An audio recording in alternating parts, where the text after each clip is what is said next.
Hello guys. So ఈరోజు మన అమ్మవారి దగ్గర వచ్చేసి కాళికాదేవి అవతారం పెట్టారనమాట. సో అమ్మవారు అంత కోపంగా లేరు, కానీ తర్వాత ఇంకా రెడ్ లైట్స్ ఎక్కువ పెట్టారు. తర్వాత కొంచెం భయం వేసింది అనుకోండి, అది వేరే విషయం. అయితే నేను ఈరోజు వీడియో పెట్టడానికి కొంచెం లేట్ అయింది. సో అందరికి హ్యాపీ దసరా అనమాట. సో ఈరోజు మా పెద్దక్క బర్త్డే అనమాట, 2 అక్టోబర్. వీళ్ళు కేక్ పూసుకున్నారు, వింత వింతగా పూసుకున్నారు అసలు. తర్వాత మన దగ్గర రావణాసుని కాలవడానికి తెచ్చారు. ఇది ఫస్ట్ ట్రై అనమాట, అట్టర్ ఫ్లాప్ అయిపోయింది అనమాట ఫస్ట్ ట్రై. సెకండ్ ట్రై వచ్చేసి పర్వాలేదు, రావణాసుని దాకా వెళ్ళింది, కానీ అది అంటుకోలేదు. సో తర్వాత ఏం చేశారంటే ఒక బీడీ బాంబు పెట్టారు లడీ. అయితే అది అసలు ఎంచు కూడా ఏం కాలేదు రావణాసుడికి. ఏం చేస్తారు, తర్వాత స్కై షాట్స్ వచ్చేసి అది రివర్స్ పడింది.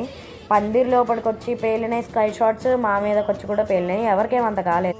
తర్వాత పెట్రోల్ పోసి రావణాసుని అయితే కాల్చారు. అయితే పెట్రోల్ అంతా అయిపోయిన తర్వాత నీళ్ళు పోస్తే మనం